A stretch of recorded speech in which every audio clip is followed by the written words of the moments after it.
It's Nolan.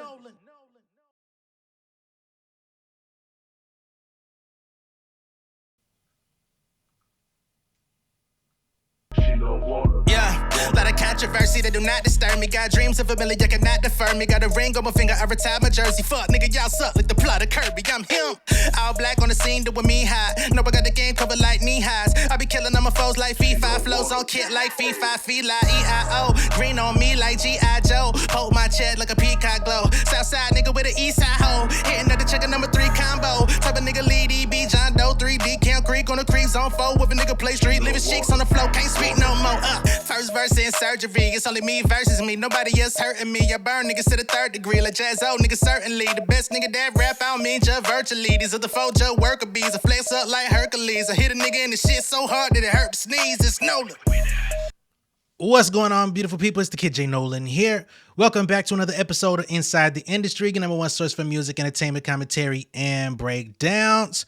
Hope everyone's doing well out there. Now, in this particular video, we're going to be getting into Megan Thee Stallion and Milagro Gramz. Y'all know this has been an ongoing thing. Megan filed a lawsuit against Milagro for cyber stalking, cyber bullying, sharing deepfake pornography, all this type of stuff on her. We've gone through this. Milagro tried to file for this case to be dismissed. It looks like it has not. As a matter of fact, Megan has gone in and amended her original lawsuit and updated it with quite a few updates, if I'm not mistaken.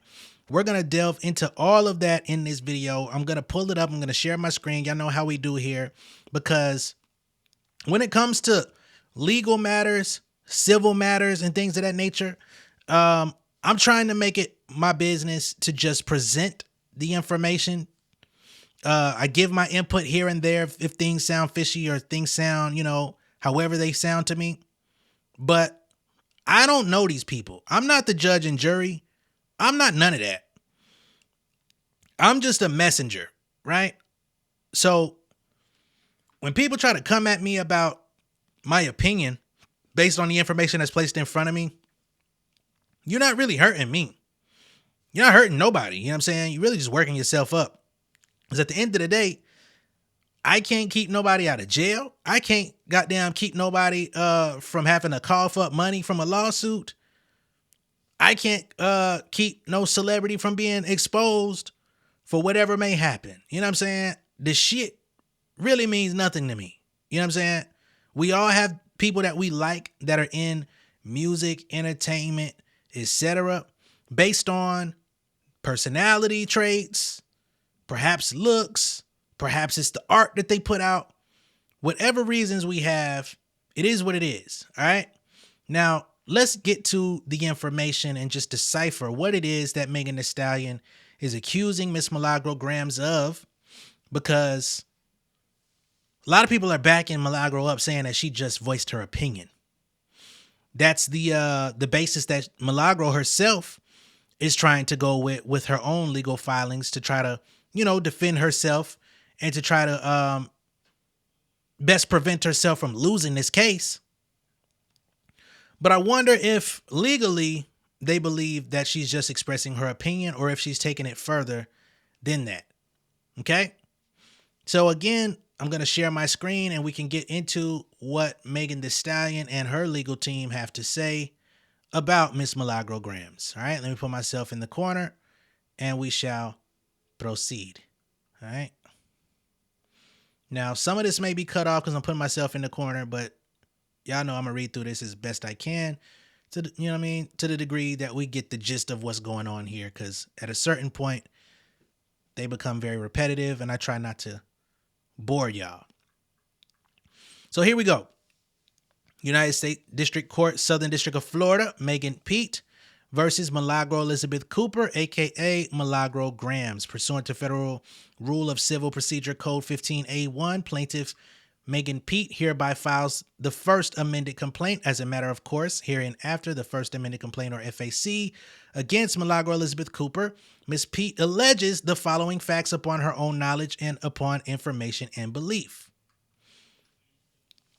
She starts off, defendant is the longtime mouthpiece of Daystar Peterson, aka Tory Lanez, a convicted felon who shot Miss Pete in 2020 and has been working with him ever since to falsely brand Miss Pete an incompetent liar and alcoholic. These are all things that Miss Milagro has said, by the way.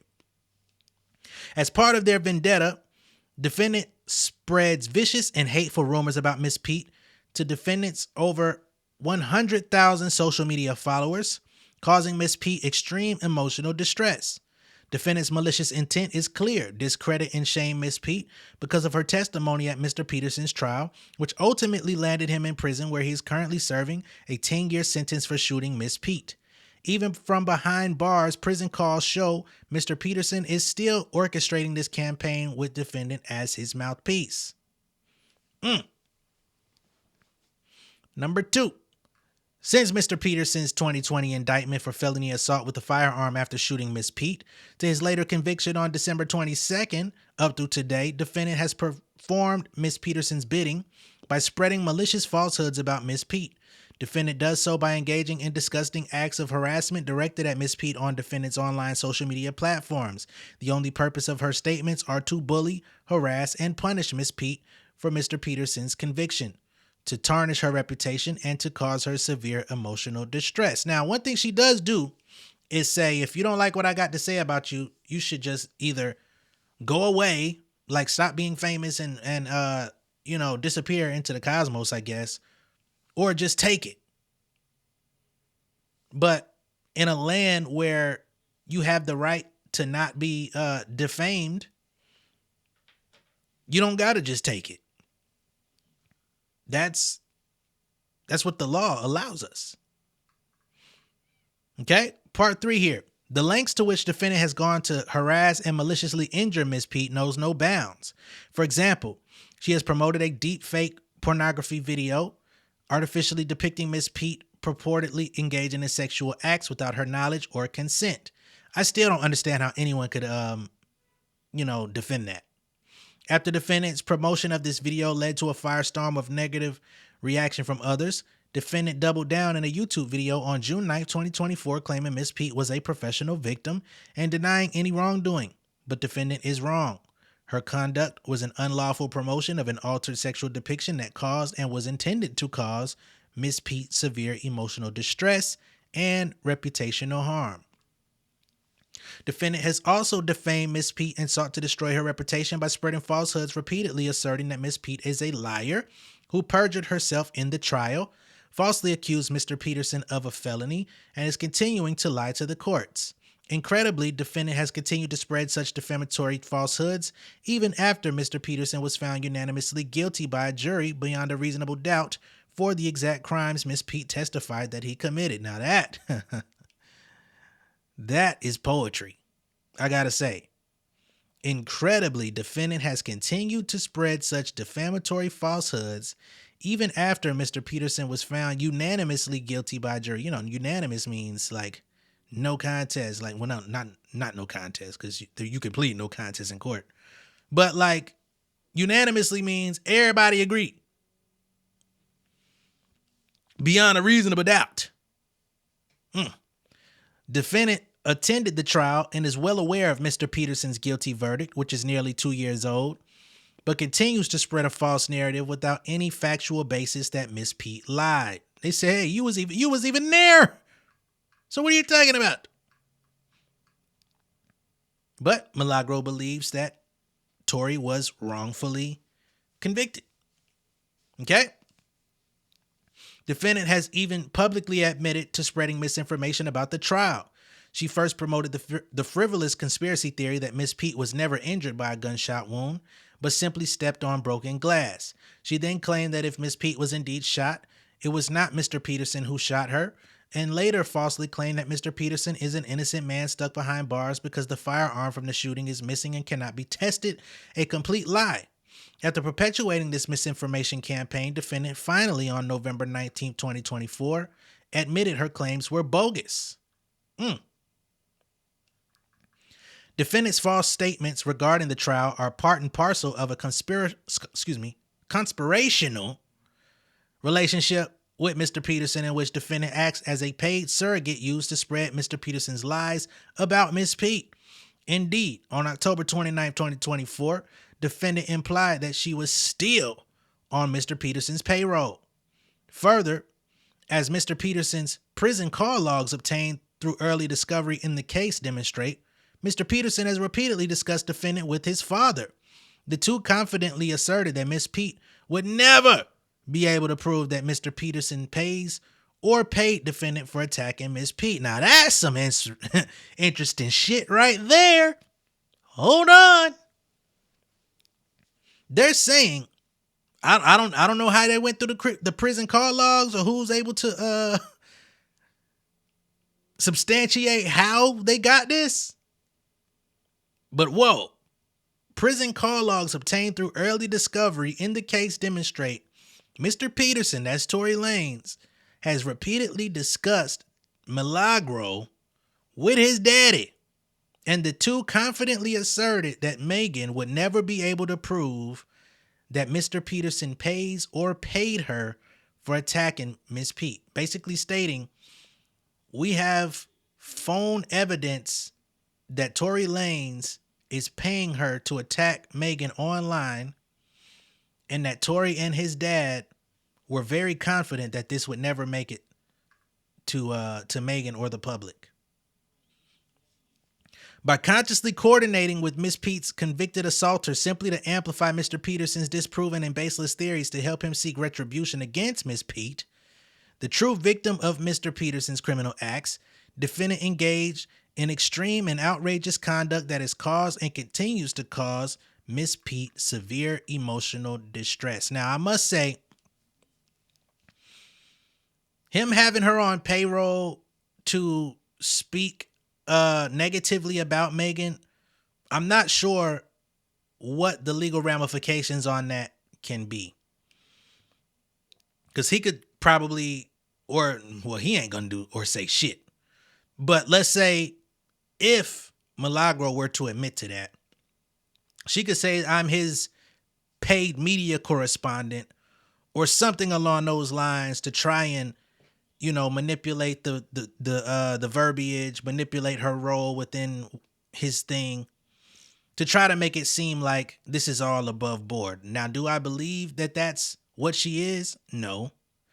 But I wonder how a judge rules against somebody being on payroll to perhaps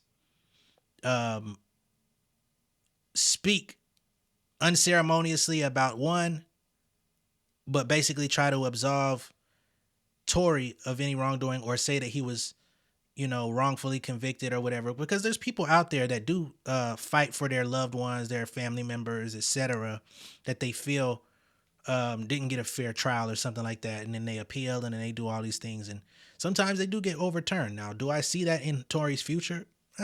Not really.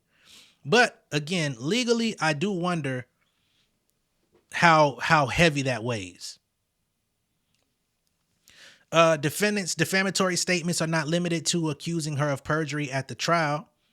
Defendant has repeatedly attacked Miss Pete with false accusations that she is mentally delayed, requires a guardian, and suffers from alcoholism. That's crazy to say that she's mentally delayed and requires a guardian, like she can't go out and live life on her own accord. Whatever, we'll keep going. Defendant has no personal relationship with Miss Pete and no basis, in fact, to make such accusations.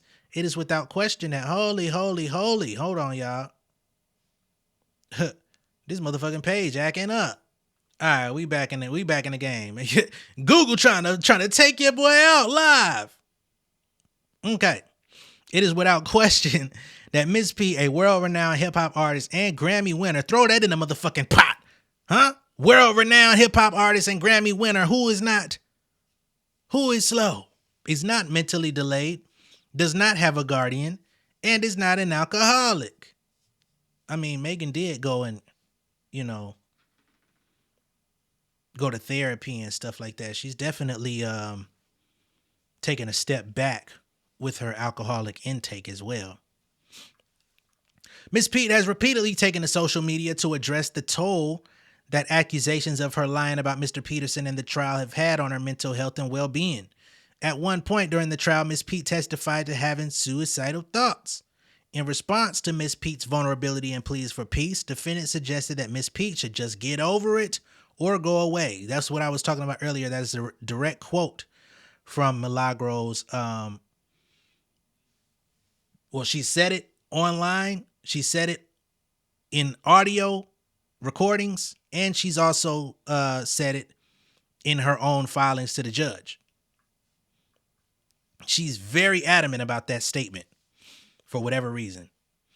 Okay, they continue. Enough is enough. Miss Pete, a victim of violent crime and champion of women's rights to her millions of fans worldwide, will no longer stand for defendant's campaign of harassment. She brings her first amended complaint for damages, and equitable relief to end defendant's vendetta against her. These niggas going at it, man. This is wild. All right. Let me see if this is actually necessary to go through.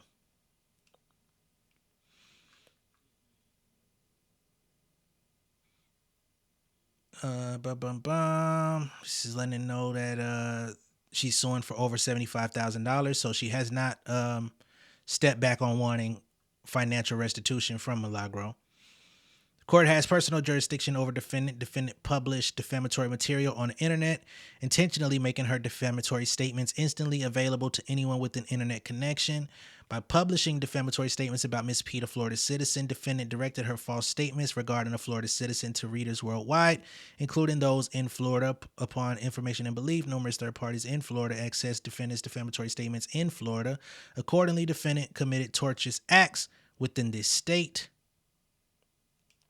So this is talking about why they're going to be holding this in court in Florida, okay? Now, factual allegations is typically where it gets juicy. The criminal trial and conviction of Mr. Peterson. To understand the context surrounding defendant's defamatory statements, it is imperative to understand the history of Mr. Peterson's criminal conduct against Miss Pete, his trial, and his conviction on 3 felony charges, which resulted in Mr. Peterson's 10-year prison sentence.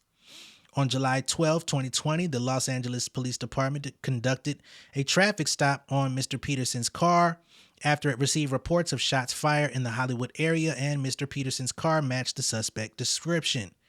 During the traffic stop, police discovered a firearm warm to the touch and with its magazine fully emptied. Fully empty is crazy work. Underneath the floorboard where Mr. Peterson was seated, and arrested him on charges of carrying a concealed weapon. On that night, Miss Pete was present in the car with Mr. Peterson and his driver, along with Kelsey Harris, Miss Pete's former best friend and assistant. Through the course of the traffic stop, it was discovered that Miss Pete had injuries to her foot. She was taken to a hospital for treatment. We even see footage of her in said ambulance. On July 15, 2020, Miss Pete announced via social media that the injuries she suffered on the night of Mr. Peterson's arrest were gunshot wounds. Later on August 20th, 2020, Miss Pete publicly identified Mr. Peterson, the person responsible for shooting her. On October 8th, 2020, the Los Angeles County District Attorney's Office charged Mr. Peterson with felony assault with a semi-automatic firearm for the injuries he caused Miss Pete on July 12, 2020. The District Attorney's Office later added charges for illegal possession of a firearm and negligent discharge of a firearm. On December 12, 2022, Mr. Peterson's trial began. The following day, Miss Pete took the stand as a witness for the prosecution and the victim of Mr. Peterson's crimes. Miss Pete testified that on the night of the shooting, she exited Mr. Peterson's car and was walking away with her back facing Mr. Peterson when he pointed the gun at her, said "dance bitch," and fired 5 shots, causing gunshot wounds to her feet. She also testified to the trauma she has faced since the shooting. Okay, now some people say, hey, what happened to the dance beat thing? Well, she's still referencing it, saying that that's what he said. Miss Pete stated, "Because I was shot, I've been turned into some kind of villain, and he's the victim. This has messed up my whole life. This whole situation in the industry is like a big boys club. I'm telling on one of y'all friends, now you're all about to hate me. This is a quote from Megan Thee Stallion. She's saying that because she was shot and unfortunately the police came. Well, I won't even say unfortunately. The police came. They did a search. They found a gun. It was sitting next to his feet in front of him in the car, warm to the touch, clip empty.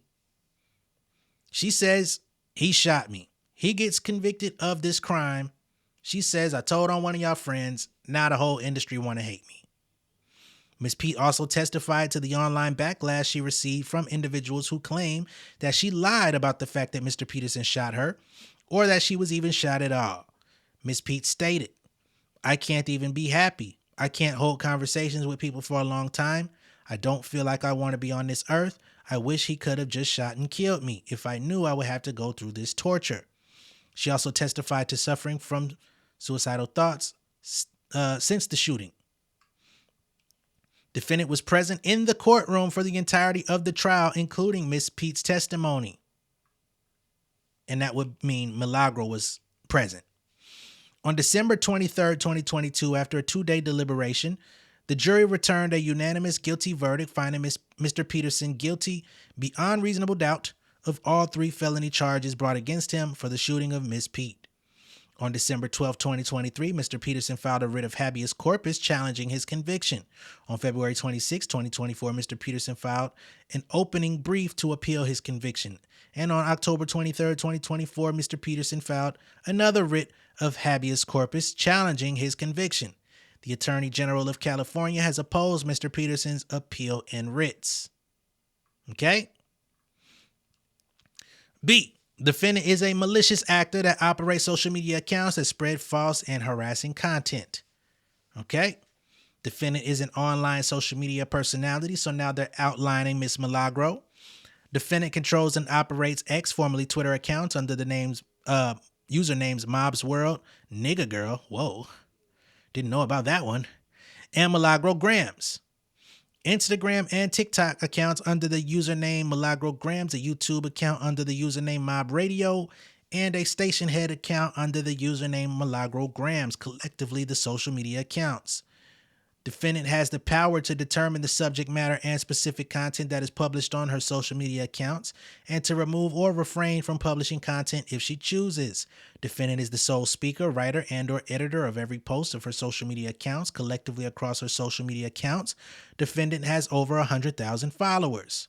Defendant has publicly admitted that she is not a journalist. Rather, it is apparent that she is, try as she might to conceal from her followers, a hired gun for Mr. Peterson. They saying the sole purpose of your existence at this point is to bid for Tory Lanez. Okay? Defendant Cooper conspired with Mr. Peterson and others to intentionally spread misinformation about Miss Pete and cause severe emotional distress. Defendant has conspired with Mr. Peterson and his father to execute a widespread campaign to maliciously injure Miss Pete's reputation and inflict severe emotional distress upon her in retaliation for her testimony regarding Mr. Peterson's unlawful act of gun violence against her. It is no secret that defendant has a close relationship with Mr. Peterson. Not only has she repeatedly demonstrated her support for Mr. Peterson on her social media accounts, she has publicly acknowledged her friendship with Mr. Peterson's father, Sunstar Peterson. In a February 2022 Instagram post that has since been deleted, defendant shared a video of herself out with Sunstar Peterson. A true and correct copy of a screenshot of that post is attached below. So this here is a video of Milagro and Tory Lanez's father out hanging out, yucking it on up. Now, as it pertains to this video here of Milagro and Tory's father, she's made some remarks. Here's what she says. Wally said, she got ignored by Tory and tried to post some unflattering pictures that somebody, I guess, off to the side was taken or whatever. I don't even know where that came from, but I don't care. Wherever it came from, who got ignored by whom? Go do your homework. Go do your homework. And then you go and you ask the people present. I ain't gonna tell you nothing. Go do your homework and ask them who I went in with. I have no media badge. Okay? and then ask them where I sat. Okay? Ask them who was sitting right here to my left. Ask them. And then once you go and you get that information, and then go sit your ass down somewhere. Cause what? Like what? Like, huh? So at this point, she's insinuating that she didn't have no media badge in the courtroom and she wasn't sitting in the media area. She was with the family of Tory Lanez. But of course, she's not explicitly telling you that, but she's insinuating. Okay? While defendant social media posts celebrating the Petersons portray merely an innocent and supportive relationship, defendant also has a financial incentive to act as a paid surrogate to spread defamatory statements about Miss Pete, while Mr. Peterson serves a 10-year prison sentence.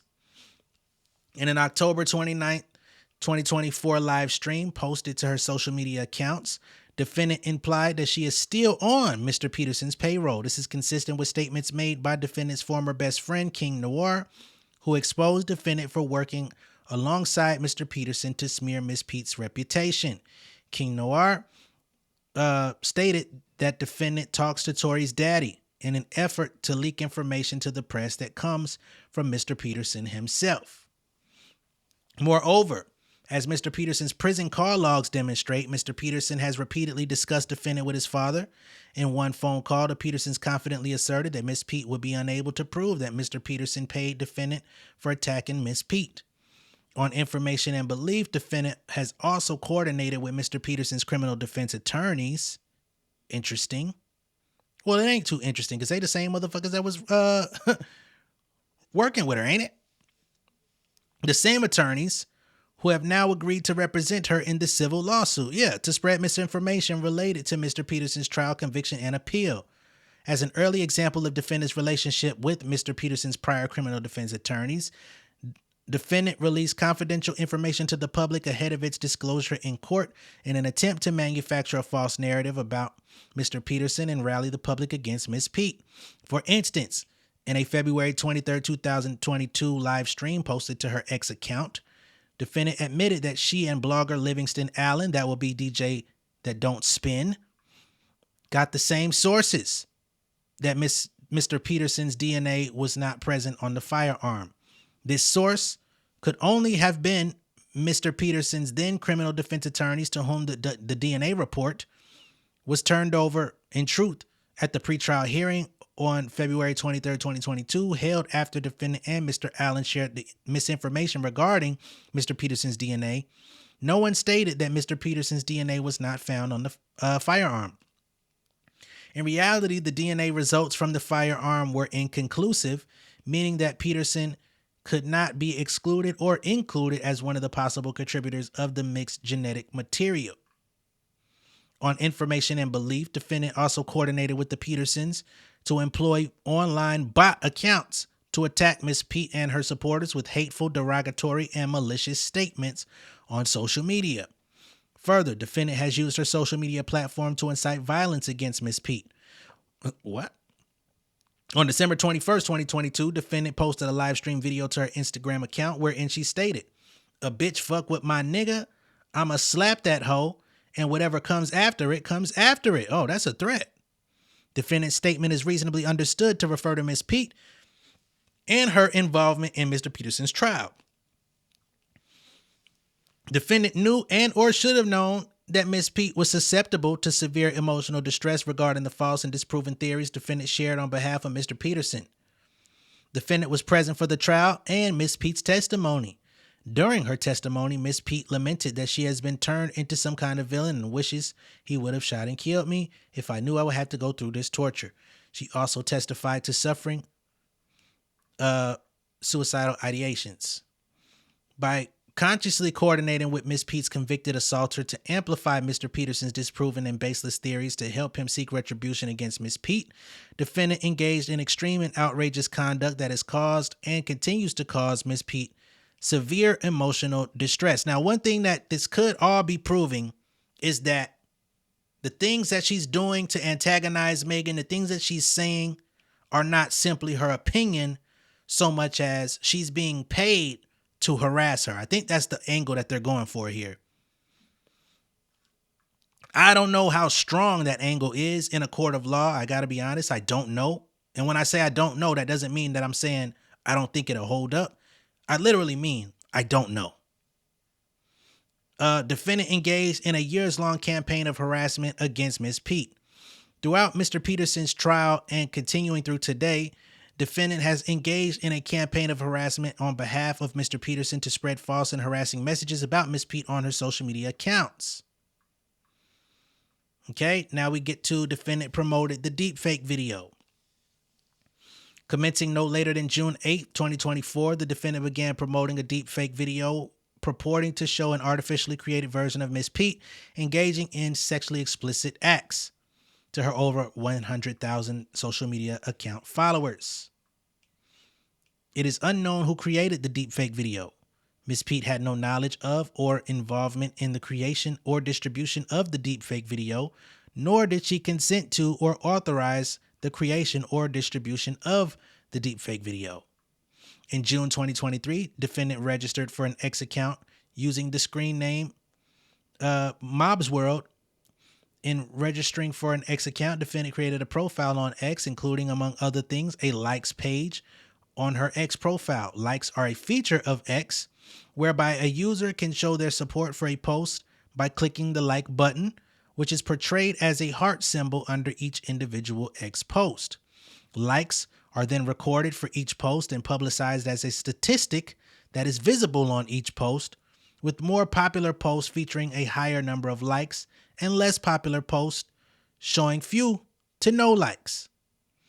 This is definitely part of the amendment because all of this wasn't in the original filing. So she's basically, or they're basically trying to outline to the courts the significance of a like on Twitter or X, basically stating the more likes that something gets, the more amplified it is on the platform versus those with lesser likes. So the fact that she liked and supported this deep fake and amplified it to her over however many followers, and you lead people to it, you're basically co-signing this deep fake and you're helping to spread it. But again, that's my opinion based on what I'm reading. So let me continue reading. Okay. Defendant's likes page on her X profile tracked and displayed the post that defendant liked, i.e. posts which defendant pressed the like icon from her X account. Defendant's likes page was featured as a tab on defendant's X profile and accessible to all third-party users. On or about June 8, 2024, defendant liked an X post that included the deepfake video. By liking this X post, the post was archived and displayed on defendant's likes page, and the video in that post could be viewed from her likes page by visitors. Defendant knew or reasonably should have known that the deepfake video was an altered sexual depiction.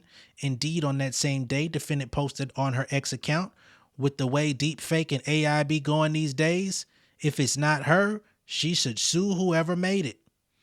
That shit dry as fuck to do to people. The her defendant referred to is reasonably understood to mean Miss Pete. Nonetheless, on or about the same day, defendant further promoted the deepfake video by posting the following statement on her X account: "Go to my likes." Of course, defendant intended for this statement to encourage her followers and other members of the public to watch the deepfake video, which had been added to her likes page around the same time. When a user went to defendant's likes page, they could access the archived post liked by the defendant that displayed the deepfake video, which could then be played by anyone visiting her likes page. A true and correct copy of a screenshot of the X post is below. We've got Milagro saying, "Go to my likes," which has now been deleted. I wonder if deleting social media posts that people could possibly use for these types of things, is that tampering evidence or not?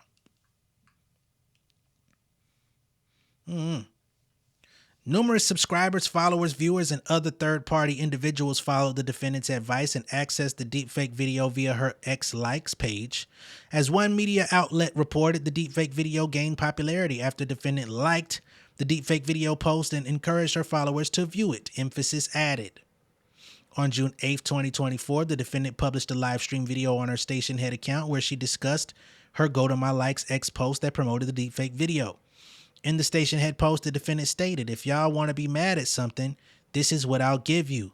Be mad that I drew attention to it." Okay? So here she admits that she drew attention to it deliberately, referring to her conduct in promoting and directing her followers to the deepfake video, emphasis added.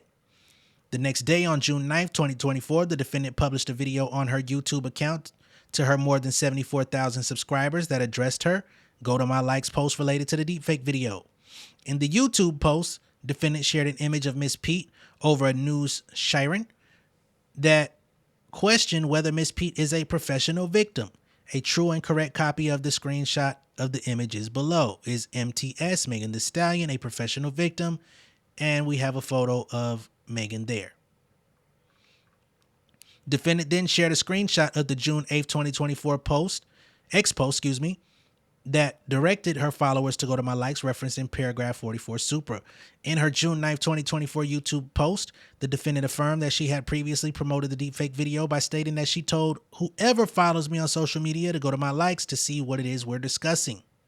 By liking the deepfake video such that it then became archived and displayed on and viewable from the likes page of her X profile, and then by directing and encouraging over 100,000 social media followers across her various social media accounts to her X likes page to watch the deepfake video, the defendant promoted, transmitted, published, distributed, circulated, disseminated, presented, exhibit, posted. Oh my God! How many words can you find? This is poetry, people. These motherfuckers said promoted, transmitted, published, distributed, circulated, disseminated, presented, exhibit, posted, and shared. God damn. Is there another word we can apply to this? I would love to know.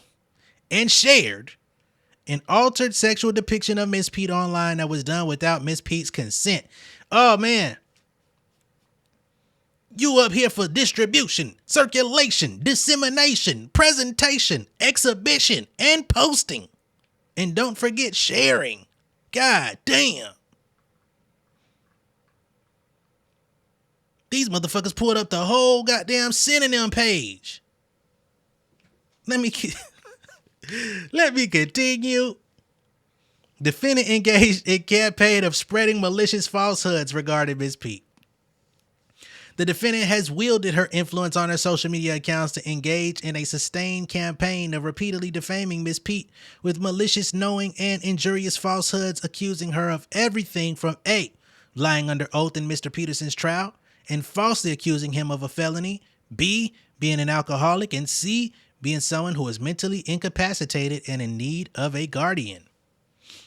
Defendant spread the falsehood that Miss Pete lied under oath and falsely accused Mr. Peterson of a felony. They go into more detail. The defendant has not only spread misinformation regarding Mr. Peterson's trial, she has also used her social media accounts to falsely brand Miss Pete as a liar. The result of defendant's conduct has caused Miss Pete severe emotional distress and mental anguish. At one point, we've gone through that. The defendant has made repeated false statements that Miss Pete lied during her testimony against Mr. Peterson in the trial and perjured herself. For example, on December 21st, 2022, a mere week after Miss Pete testified at the trial and a day before jury deliberations began, defendant posted a live stream video to her Instagram account wherein she stated, "At the end of the day, a bitch lying on somebody is low down." Yes, she got hurt, and that's cool. But how did you get hurt? How? And what are the circumstances? And what after that? So, bitch, if you think I'm finna be sitting up here boo-hooing for a bitch that played up in all y'all face, not mine, because I always said her ass was lying. Bitch, I don't. You think I feel sorry for that bitch? I don't. The fuck? A bitch fuck with my nigga, I'ma slap that hoe, and whatever comes after it comes after it. That is a hellified quote. What you mean, yo nigga? Cause he ain't your nigga like that. We would know. Now, I do recall you calling him brother, but that nigga damn sure ain't call you sis in public. Now, to me, that's a very damning quote. I mean, again, in court, I don't know what they would identify this as, or if they would even care, because this is all conjecture, and this is just like how niggas be speaking. Excuse me. But I guess it could show that her anger towards Megan is motivating this form of online harassment that she's perpetuating, and it's with motive as she's being paid to do so, which could possibly implicate Tory Lanez, I don't know, in some sort of way. I don't know. I'm just trying to see if I'm visualizing the picture that they're painting correctly. I don't know. Defendant statements are reasonably understood to refer to Miss Pete because they refer to the woman who got hurt, i.e. Miss Pete. And she didn't want to acknowledge that she was actually shot. She says, how did you get hurt? And what after that? And what after that? Well, shit, you the one that sat in the courtroom. You tell us what she said. Anyway, i.e. Miss Pete, and assert that this individual lied under oath during her testimony at trial and falsely accused another person of a felony. Defendant's statement further incited physical violence against Miss Pete by stating, "I'ma slap that hoe." Does that actually indicate physical violence, though, if it's just a threat? Or is that like a verbal thing? I don't know. Some of this I'm a little confused by. I ain't gonna lie to y'all. Additionally, on or around December 21st, 2022, defendant posted a statement to her ex account that accused Miss Pete of being a non-credible witness who falsely accused Mr. Peterson of a felony. A true and correct copy of a screenshot of the ex post is attached below.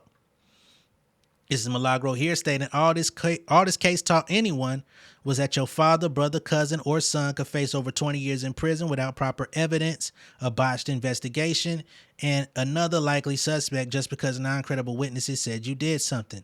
And y'all slow asses cheering. The above statement is reasonably understood to refer to Ms. Pete as a non-credible witness and to assert that she falsely accused Mr. Peterson of a felony and gave false testimony under oath.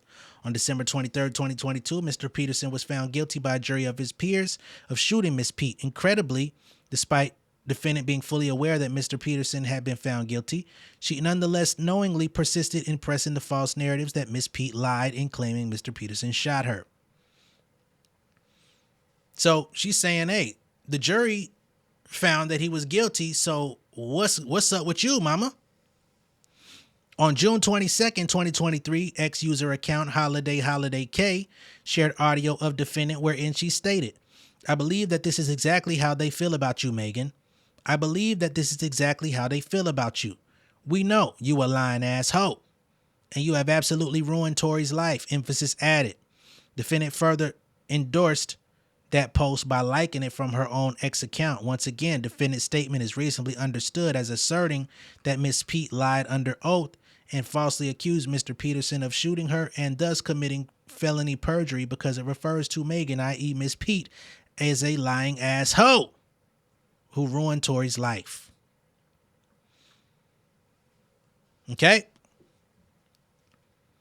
So I think, again, they're painting the picture that Miss Milagro is not just stating her opinion, but she has a pointed, paid hate campaign going on against Megan Thee Stallion, harassment, which means that she's asking for damages, and ultimately she would like for the courts to place some sort of gag order or, some sort of stoppage to Milagro referring to her on social media in this format. That's what I think is going on. Again, y'all can say, hey, how you reading all this and you're just now getting it? No, I get it, but I'm trying to make sure that I'm processing her accounts properly and trying to understand where it's going. Because again, Some of this stuff, like, although I may agree that Milagro is saying foul things and that she's a thorn in her side, some of the stuff that she's saying, I'm not sure it's legal weight.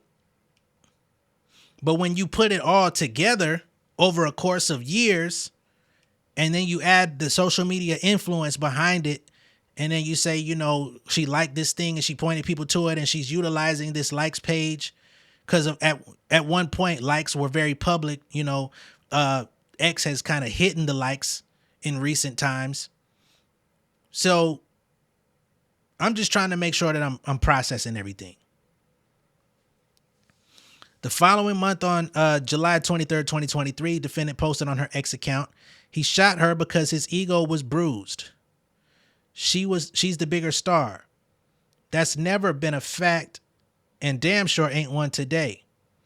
Tory Lanez is behind bars, presumed guilty, getting better numbers and charting. Huh.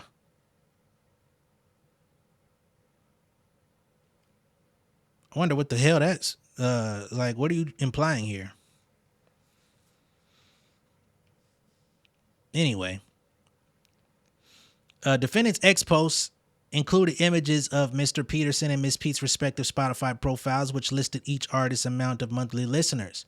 Defendant's statement is reasonably understood as asserting that Miss Pete lied under oath about the fact that Mr. Peterson shot her, i.e., that it has never been a fact that Mr. Peterson shot Miss Pete, and that Mr. Peterson is presumed guilty as a result of Miss Pete's alleged false testimony and accusations. A true and correct copy of a screenshot of defendant X's post is exhibited below. Then again, on August 7th, 2024, after posting with reference to an entirely unrelated lawsuit a former videographer filed against Miss Pete in April 2024, and Miss Pete's motions to dismiss in that lawsuit, defendant falsely stated on her X account, "Was Megan Thee Stallion caught trying to deceive the courts again?" Emphasis added. The statement is reasonably understood as asserting that Miss Pete previously deceived the court, which is a defamatory reference to her prior testimony in the trial, and thus that Miss Pete lied under oath in her testimony at the trial. The above statements by defendant are false. Miss Pete did not lie under oath in Mr. Peterson's trial and did not falsely accuse Mr. Peterson of shooting her. The truth is that Mr. Peterson shot Miss Pete. This has been confirmed time and time again, including by a unanimous jury verdict beyond a reasonable doubt. Defendant is the one who has lied repeatedly. In doing so, she has maliciously defamed Miss Pete by accusing her of the infamous crime of perjury and of egregious dishonesty in falsely accusing another of a felony, and thus caused substantial damage to Miss Pete's personal and professional reputation by subjecting her to hatred, ridicule, and disgrace. Defendant impugns Miss Pete's mental capacity and falsely accuses her of suffering from alcoholism. Defendant's malicious campaign of defamatory and harassing statements also encompass statements falsely accusing Miss Pete of being mentally incapacitated to such an extreme extent that she allegedly is in need of a guardian and is suffering from alcoholism. For example, on January 29, 2024, defendant posted a statement to her X account wherein she stated, "Let me go find this receipt of Megan's ex-bestie telling me she wasn't fucking T. Ferris. That's her guardian." We talked about this guardian thing before. I don't know who told Milagro that T. Ferris is Megan's guardian. Because what the hell? This statement is reasonably understood as asserting that Miss Pete is mentally incapacitated to such an extent as she requires a guardian to make decisions for her. Worse, this statement is reasonably understood as asserting that Miss Pete is engaged in a sexual relationship with her purported guardian. A true and correct copy of a screenshot. Okay? There's the quote from Milagro via Twitter. Later that day, defendant posted a statement to her X account wherein she stated, "Okay, so back in 2020, I'm doing what I do now, and a rumor was circulating that Megan Thee Stallion was fucking T. Ferris. I reported on it, and since old girl and her friend's family watched my show, one of her besties that I had an internet rapport with hit me. As you can see, she said it wasn't possible for Megan Thee Stallion to be sleeping with T. Ferris because he was her guardian, like a father figure. I thought the verbiage was odd, but as time went on, I realized Megan Thee Stallion was slow and needed one So it made all the sense then. Emphasis added. Now, what I don't understand here is, was the direct quote from the friend that T. Ferris was was like a father figure, or was the quote from Megan's friend that he was her guardian? Because those things are very different. There's plenty of people that walk this earth that have a non-familial figure in their life that they look at as a quote unquote father figure, mother figure, and that's an elder that can offer them advice, comfort, or anything. You know what I'm saying? Friendship, companionship, a listening ear, all of these things that you can receive from a mother or father figure that does not make that person your guardian. Seems to me that she took that quote and stretched it as far as she humanly could in order to make Megan look discreditable, uncredible. We'll keep going. This statement is reasonably understood as asserting that Miss Pete is mentally incapacitated to such an extent that a guardian needs to be appointed to make decisions for her. Moreover, the receipt defendant referred to as proof Miss Pete was engaged in a sexual relationship with her purported guardian disclaimed any existence of such relationship. Defendant made no effort to clarify or retract her earlier accusation in spite of her lack of evidence or basis in fact. Then again, on July 30th, 2024, defendant posted a live stream to her ex account wherein she stated, "What is Megan's mental status? Does she have a guardian or not? Has she been listed as a capable person? Has she ever been deemed like legally delayed?" And I say delayed because I don't know what words YouTube is going flag. Like anything of the nature, anything of the sort, emphasis added. Now, I would think if she was ever, let me go back to the quote. Has she been listed as a capable person? So if you're asking if she's been listed, I'm sure that you could probably look up some public records to see if she has been or not. And if you're out here trying to smear this woman's name or imply that she is mentally delayed, I'm sure there should be no problem looking up and finding some sort of receipts that would say that she either attended, some sort of classes that were specially, like some special education. There would be a legal guardianship or something, you know what I mean? Like there would be indications that would tell you. Come on, Google, don't fuck with me. The above statements by defendant Cooper are false. Ms. Cooper is not and has never been slow, legally blank, or incapable, incompetent, or of an incapacitated mental state. She is not and has never been in any state or condition for which a guardian or conservator would be appropriate under any circumstance. She does not now have, nor has she ever had, a guardian or conservator. Ms. Cooper's false statements are so removed from reality that they constitute inherently improbable assertions for which Ms. Cooper had no basis in fact, but she nonetheless made these statements, which are reasonably understood to assert that Ms. Pete suffered from mental defects so severe that she could not care for herself and required a guardian or conservator to be appointed to make decisions for her. Such statements are directly injurious to Ms. Pete's personal and professional reputations. Defendant Cooper has also accused Ms. Pete of suffering from alcoholism. On November 3rd, 2024, nearly a week after Ms. Pete filed her complaint in this action, defendant posted a live stream wherein she addressed the allegations in the complaint, accused Ms. Pete of unspecified crimes, and stated Ms. Pete was an alcoholic. This is a quote coming. "You ought to be somewhere for your alleged crimes, drunkie. Why do you even speak? Like, does your liver even function well?" Emphasis added. This statement is reasonably understood as asserting that Ms. Pete is an alcoholic. Now, what I find interesting is that Milagro is out here alleging, insinuating that Megan Thee Stallion is mentally delayed, yet you are literally going through litigation. You're having a judge look into your social media behavior, and you're still out here harassing Megan Thee Stallion. And while you're out here trying to file for dismissal.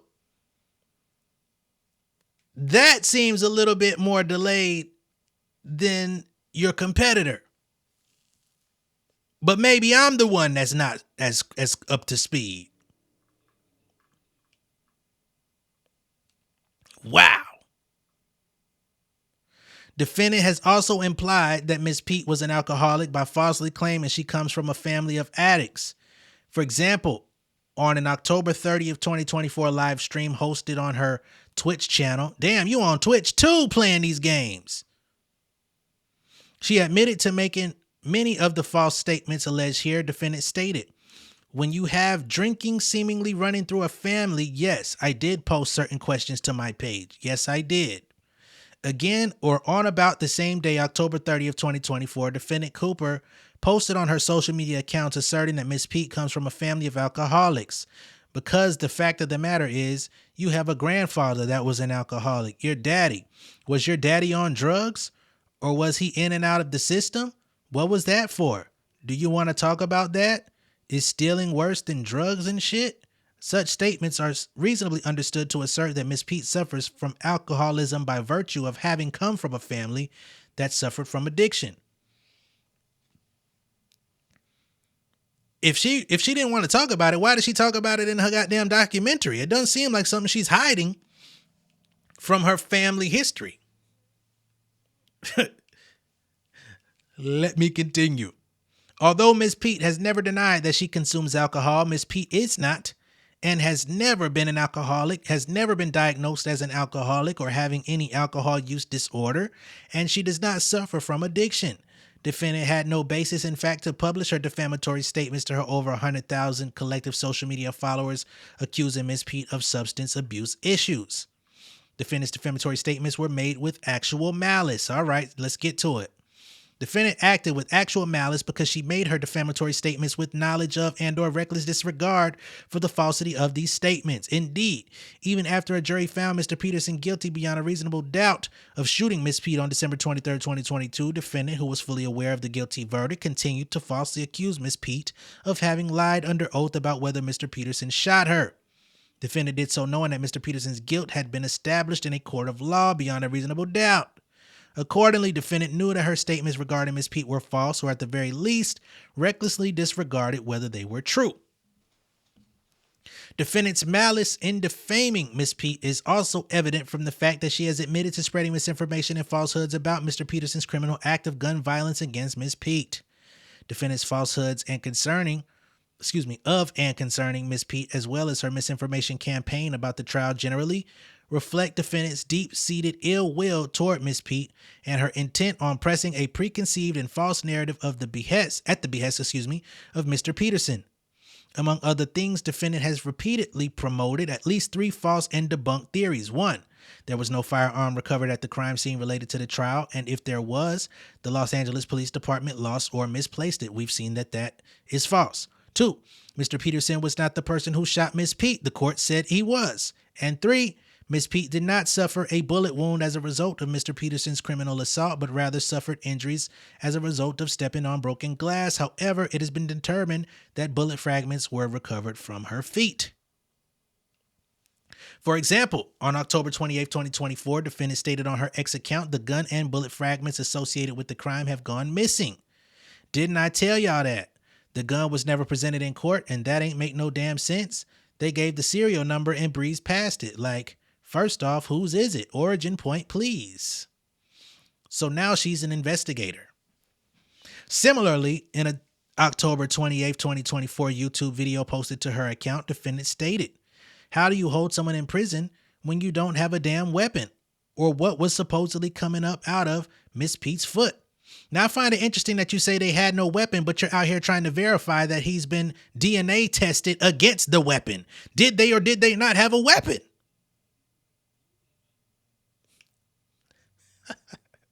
You see, one thing about a person that plays these types of internet games, they're going to talk enough for them to get themselves in trouble. This is why I only get on here just enough for the city. For the city. For those of y'all that listen to Wu-Tang, y'all know that one. For the city. Sheesh. Let me continue.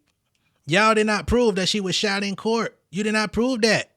You don't have any bullet fragments, and now you don't have a damn gun. This sounds exactly, yo. Remember when Tupac came out after he got shot outside Quad Studios and niggas tried to say they found the bullet. They said they found the bullet. They said they never found the bullet. Well, what was this shit? This hot shit coming up into me. This is exactly like Tupac.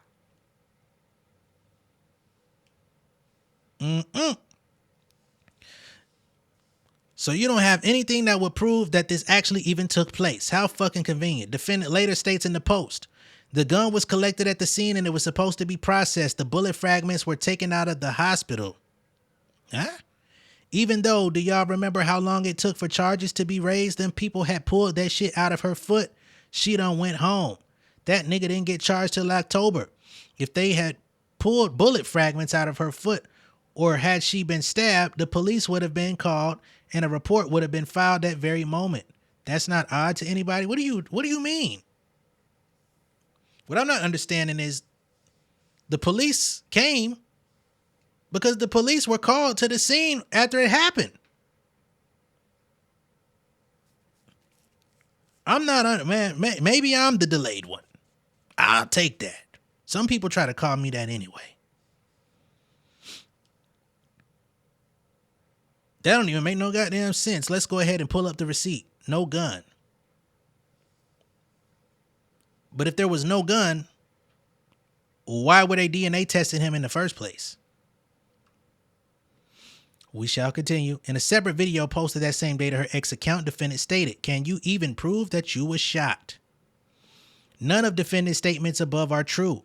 A firearm was recovered at the crime scene related to the trial and it remains in the custody of the LAPD. Indeed, the senior property officer of the LAPD Evidence and Property Management Division confirmed in a sworn declaration in opposition to Mr. Peterson's writ of habeas corpus that the firearm remains in its custody. Defendant could have easily verified this information but chose to ignore it and instead promulgated lies about the integrity of Ms. Pete's testimony at the trial and the criminal investigation into Mr. Peterson. The same is true for defendant's blatant misstatements regarding Ms. Pete's injury. Time and time again, it has been proven that Ms. Pete suffered a gunshot wound to her foot committed by Mr. Peterson and did not injure herself by stepping on broken glass. Rather than acknowledging that fact, defendant has doubled down on her false theory and repeatedly published misstatements to her tens of thousands of fans across her social media accounts. Indeed, a December 23, 2022 Los Angeles Times article noted that defendant showed no remorse for pushing the Megan might have stepped on glass theory long after a surgeon had found bullet fragments in her foot. Emphasis added. It was not until after this suit was filed that on November 19, 2024, defendant for the first time admitted the falsity of these statements and shared the truth with her followers, stating, "From this day forward, today is November 19th, and the public has been made aware of this form. I have to acknowledge that the gun, the bullet fragments, the magazine, and the bullet casings are with the LAPD. What do you know? It took you 2 years to discover that." The form defendant referred to is the October 31st, 2024 declaration of Martin Preciado, the senior property officer of the LAPD's Evidence and Property Management Division, submitted in support of the California Attorney General's opposition to Mr. Peterson's writ of habeas corpus. Mr. Preciado's declaration affirmed under oath that the Los Angeles Police Department's Evidence and Property Management Division has the firearm magazine, and all the bullet casings and the bullet fragments that were booked in connection with Mr. Peterson's trial. So for anybody that's been perpetuating this type of rhetoric alongside advocating for Tory Lanez, even Milagro about a month ago at this point has conceded that the firearm and all of its contents have been recovered and have been there for some time. Okay? Defendant should have already known this information to be true because it was consistent with the testimony defendant heard at the trial, wherein multiple experts, such as the doctor who operated on Miss Pete on the night Mr. Peterson shot her, and multiple forensic experts confirmed the use of a firearm and presence of bullet fragments in Miss Pete's foot. Defendant acted with actual malice because she promoted her false and defamatory statements due to her relationship with the Petersons, wherein she acts as a spokesperson to spread misinformation on behalf of Mr. Peterson while he serves his 10-year prison sentence for criminally assaulting Miss Pete. Now, they could say he's out here harassing his victim. That could be something. That could be like some kind of tampering or something. I don't know. If they include him in some sort of way. Defendant further demonstrated actual malice by publishing and reiterating the false and defamatory statements out of pure hatred for Miss Pete. Defendant's former best friend, King Noor, noted that defendant has a disdain for Megan. Defendant also refused to cease making her false and defamatory statements after Miss Pete publicly and repeatedly pleaded on her social media for individuals like defendant to stop spreading such false misinformation. In response, defendant posted on her ex account, Megan wants to know what she has to do to stop being posted on certain outlets. My suggestion would be to just get over it or go away. We see this quote once more. A true and correct copy of a screenshot of this ex post is below. Defendant published and reiterated the false and defamatory statements out of a desire to gain notoriety, generate revenues and profits for herself, and hurt Miss Pete emotionally and professionally. Indeed, since defendant began her campaign of harassment against Miss Pete, her social media following and online recognition has grown exponentially, resulting in massive public exposure and the potential for advertisements and sponsorships. They on your ass, Miss Postwoman. Defendants, lasting impact of defendants' defamatory statements. I'm getting tired of shit reading through this motherfucker, but it's a lot of juice in here. Defendants' false and defamatory statements regarding Miss Pete lying at the trial, as well as her mental competency. Oh, my mental competency might be fading. And purported alcoholism have caused and continue to cause Miss Pete severe and substantial emotional and mental pain and suffering. Each time Miss Pete sees media reports about the defendant's lies, she must relive the worst experiences of her life, resulting in emotional pain, anguish, and suffering. As Miss Pete expressed on her social media, imagine how I feel waking every day seeing people lie and turn my trauma into a joke. That whole team figures out ways to create doubt with my story every week, and the media eats it up. Defendant's conduct at points during the trial pushed Miss Pete to contemplate taking her own life, as Miss Pete recently recounted publicly that she would rather not live through this than to have to live with this. Additionally, defendant's false defamatory and inflammatory statements have incited large swaths of her followers to personally attack Miss Pete on social media based on defendant's lies. For example, after defendant falsely stated that the firearm and bullet fragments from the trial have gone missing in her October 27, 2024 post, followers commented, and everybody who defended that lying bitch said, well, he went to jail for gun possession, but this entire time there was no gun, SMH. So she ain't no bullet fragment foot ass bitch, but a glass fragment foot ass bitch. We know whose fans they are. No gun, no bullets, no case. This been old news. That's how I don't understand how this man was convinced, but the main evidence was missing. I guess you mean convicted, not convinced. Jesus. In another ex post from October 5th, wherein defendant questioned who shot Megan, defendant's followers responded with attacks against Miss Pete, including everybody's walking on eggshells around Megan because they're afraid of offending the angry black woman stereotype. Most are Rock Nation bots and bullies.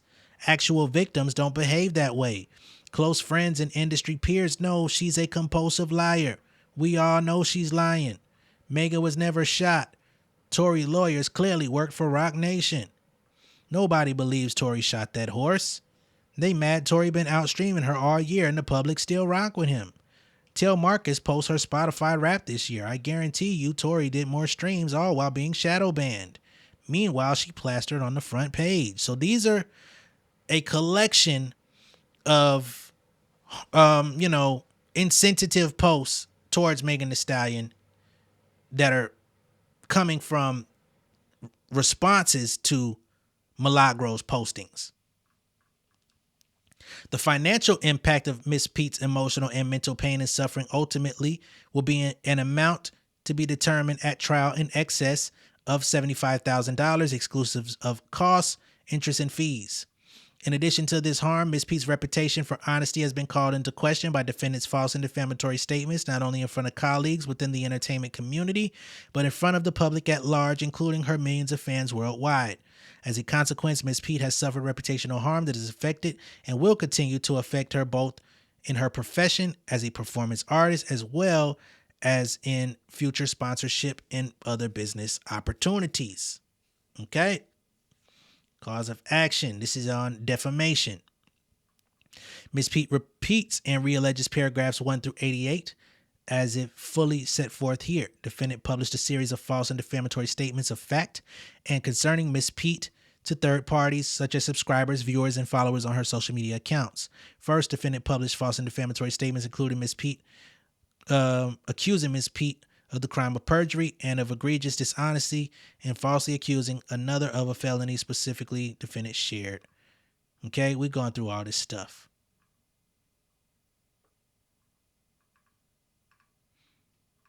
Okay.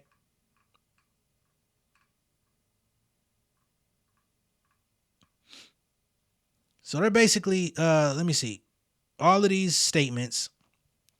Defendants' false statements regarding Ms. Pete's purported mental incompetency are defamatory per se because they subject Ms. Pete to ridicule and disgrace. A reasonable reader or listener of defendant's statement that Ms. Pete was legally or slow or required a guardian would come to ridicule Ms. Pete as it implies Ms. Pete is unable to care for herself and requires round-the-clock medical assistance, which would also subject her to disgrace. Such statements are directly injurious to Ms. Pete's personal reputation. So they're explaining why these statements from social media are defamatory, right? Because this is a defamation suit at this point. Defendants' false statements described above are defamatory per se because they tend to injure Ms. Pete in her profession. A reasonable reader, same thing. Third, defendant published false and defamatory statements that stated Ms. Pete was and is an alcoholic, specifically stated, blah, blah, blah. Defendant's false statements are defamatory per se because they tend to subject Ms. Pete to hatred, distrust, ridicule, contempt, or disgrace. Reasonable reader or listener of defendant's statements that Ms. Pete is a drunkie who comes from a line of alcoholics would come to hold Ms. Pete in hatred, contempt, and disgrace, as it falsely implies that Ms. Pete is an alcoholic who has a serious addiction that requires professional help. Defendant's false statements are also defamatory per se because they tend to injure Ms. Pete in her profession. A reasonable reader or listener of defendant's statements regarding Ms. Pete's alleged alcoholism would view Ms. Pete as unable to competently perform her duties as a mainstream performing artist, causing harm to her professional reputation. Defendant's false and defamatory statements cause Ms. Pete to suffer and incur both presumed and actual damages, including loss and injury to her business, insult, pain, embarrassment, humiliation, mental suffering, harm to Ms. Pete's name and reputation, out-of-pocket loss, and other actual damages in an amount to be determined at trial, but in no instance less than $75,000 exclusive of interest, costs, and fees. Holy shit. And the thing about, these damages, I'm sure Megan Thee Stallion can produce proof to say where she may have lost some of these things, or otherwise they probably wouldn't be listed.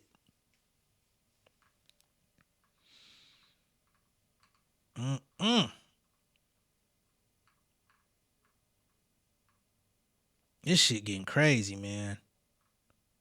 Again, a lot of this stuff is repeating what we've already gone through. And we spent a nice chunk of time going through this.